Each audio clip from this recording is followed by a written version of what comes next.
Olá e bem-vindos. Hoje a gente tem aqui uma verdadeira operação de resgate eletrônico. Quase uma cena de crime, né? Exato.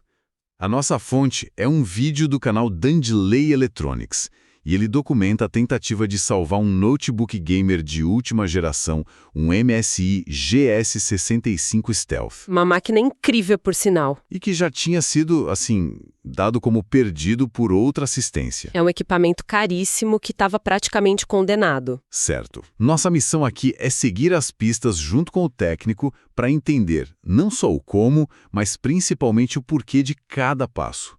É uma história de diagnóstico, de um reparo anterior que deu muito, mas muito errado. Que é bem comum, infelizmente. E da perícia que precisa para trazer uma máquina dessas de volta dos mortos. E é exatamente essa a essência do reparo eletrônico moderno, sabe?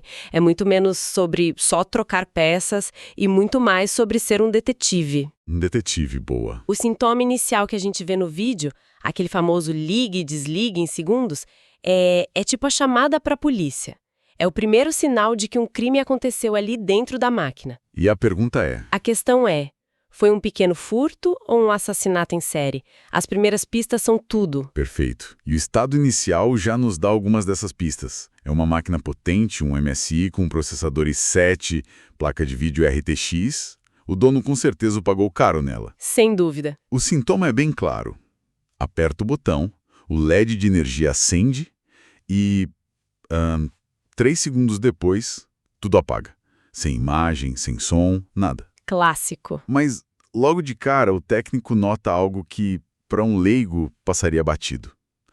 A luzinha que indica que o carregador está conectado acende normalmente. Isso é realmente importante. É a pista mais importante de todas no início da investigação. Essa pequena luz nos diz que a energia da fonte está entrando e sendo distribuída, pelo menos nos circuitos de alimentação primários. Ah, então já elimina uma parte do problema. Exato. Isso permite ao técnico, com alto grau de confiança, riscar da lista de suspeitos toda uma categoria de problemas, tipo um curto-circuito catastrófico logo na entrada, sabe? Entendi. A investigação já pode pular os primeiros quarteirões e ir direto para os bairros mais complexos da placa-mãe. Certo, faz todo sentido. E logo depois ele faz outra coisa que eu achei curiosa. Ele desconecta o carregador e tenta ligar a máquina só com a bateria. O resultado é o mesmo. Parece o mesmo, né? Parece. Ela pisca e morre. Para mim, parece que nada mudou. O que essa informação diz a um técnico? Ah, essa é uma manobra de detetive veterano. Ao fazer isso, ele está testando o gerente de tráfego de energia da placa. Gerente de tráfego? É. Pense nesse circuito como um guarda de trânsito que decide se a energia vem da tomada ou da bateria.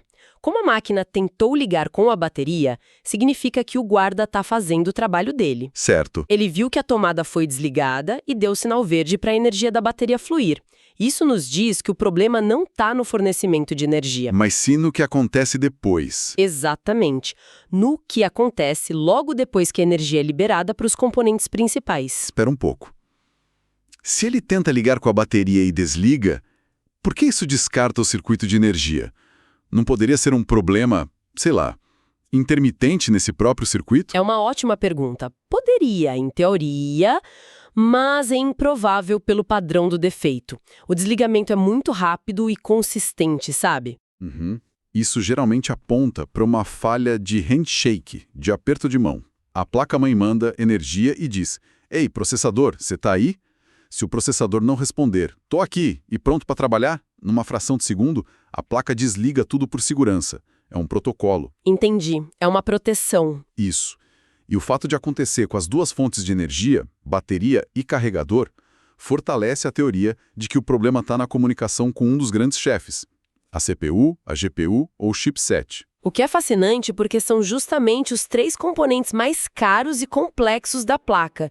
O risco aí... É muito maior. Então, as pistas externas apontam para esses suspeitos.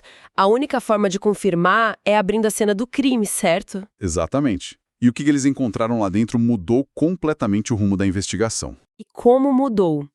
Ao abrir, a primeira coisa que salta aos olhos é um pouco de oxidação perto de um componente. É um sinal de que houve contato com umidade. Que já poderia ser a causa, né? Já poderia ser a causa original do problema, interrompendo a comunicação. Mas a segunda descoberta, essa é a que revela a verdadeira tragédia. Sim, no vídeo fica muito claro que a placa já foi mexida. A cor em volta dos chips principais está diferente, tem resíduos de produtos químicos. E o mais grave? O mais grave. A resina protetora que a fábrica coloca nos cantos do processador e da placa de vídeo foi arrancada. O técnico diz que isso é um sinal clássico de que alguém já tentou aquecer esses chips. E aqui a gente vê o erro mais comum e perigoso da eletrônica. Tratar o sintoma, não a doença. Totalmente. O técnico anterior viu não liga e aplicou a solução padrão de aquecer tudo, o famoso reflow. É o equivalente a dar um analgésico forte para uma apendicite. Boa analogia. Pode mascarar o problema temporariamente, mas a causa real, que talvez fosse só aquela pequena oxidação, continua lá.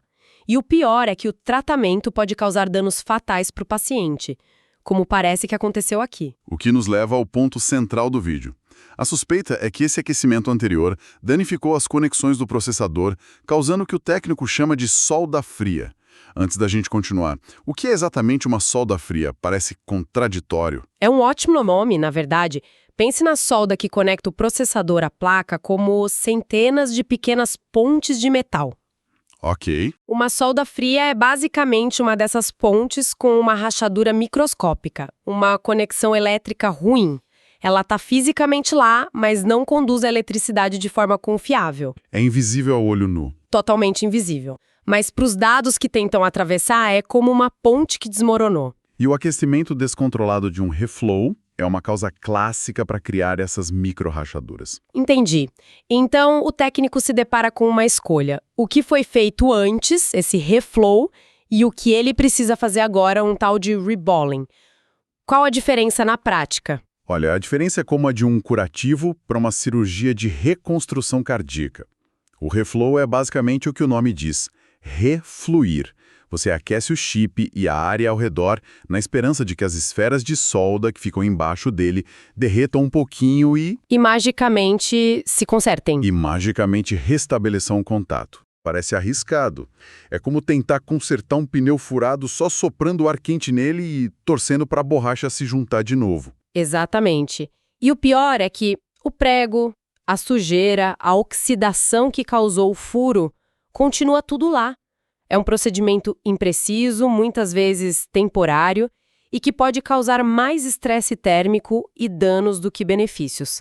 Agora, o reballing... Aí a história é outra. Aí a história é outra. É uma cirurgia de peito aberto. Ele tira o coração da máquina para operar na mesa ao lado. Precisamente. O técnico usa uma máquina especializada para remover completamente o chip da placa-mãe. Depois, com um trabalho assim meticuloso, ele limpa toda a solda antiga e oxidada, tanto no chip quanto na placa. Uma limpeza completa. Completa. Então, usando um molde de metal finíssimo chamado stencil, que, aliás, ele menciona no vídeo que precisou encomendar especificamente para este modelo. Uau! Soldado na placa com um controle de temperatura rigorosíssimo. O contato fica perfeito. Como se tivesse saído da fábrica. Nossa, a complexidade é de outro nível. É um trabalho que exige uma paciência de monge e mãos de cirurgião.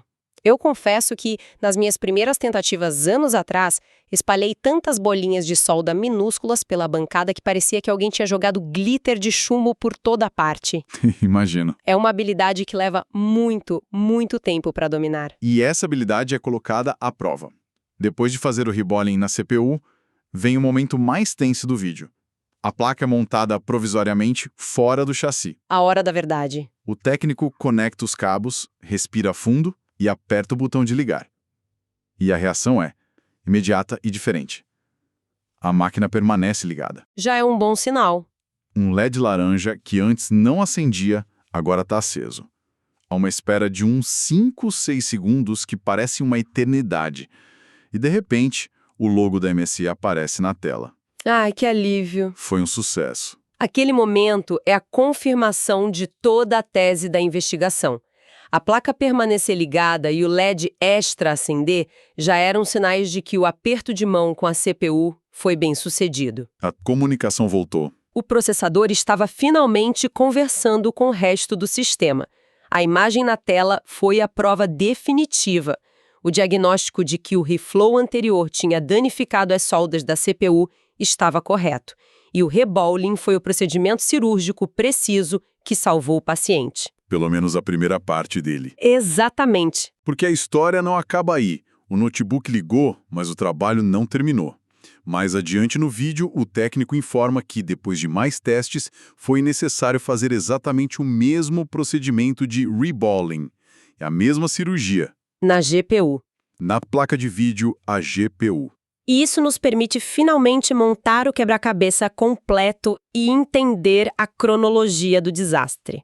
A sequência mais provável foi: primeiro, houve um problema original, possivelmente aquela oxidação que vimos. Certo. Segundo, o técnico anterior, sem um diagnóstico preciso, aplicou um reflow indiscriminado, esquentando tudo. Terceiro, esse procedimento não só não resolveu o problema original, como pela falta de controle, danificou as conexões de solda da CPU e da GPU. Criando um defeito muito mais grave. Muito mais grave. Ou seja, o primeiro reparo transformou um problema talvez simples em um defeito catastrófico nos dois componentes mais caros e importantes da placa.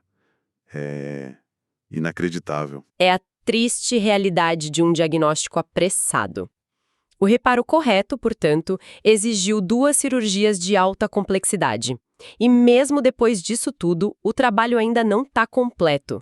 É aqui que entram os testes de estresse, que são cruciais. Por que isso é tão importante? Se a máquina liga e mostra imagem, não está consertada. É a diferença entre uma pessoa conseguir se levantar da cama do hospital e conseguir correr uma maratona. Entendi. O notebook ligar significa que o paciente acordou da cirurgia. O teste de estresse é a prova de que ele pode voltar a ser um atleta de alta performance sem que os pontos se abram.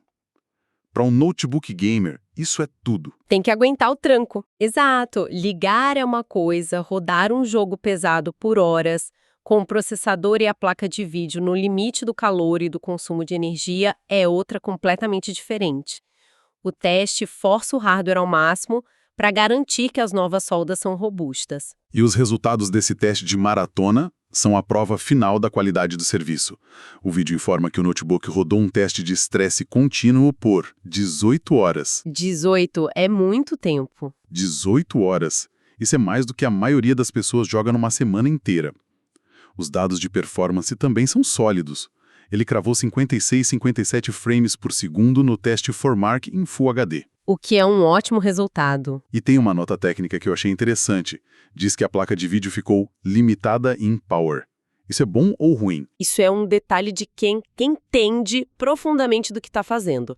Power limit, ou limitação de energia, significa que a placa de vídeo atingiu o limite de consumo de watts projetado pelo fabricante antes de atingir o limite de temperatura. Ah, então é um comportamento esperado. É um comportamento normal e esperado. Indica que o sistema de refrigeração está funcionando bem e que a placa está se comportando exatamente como deveria sair da fábrica.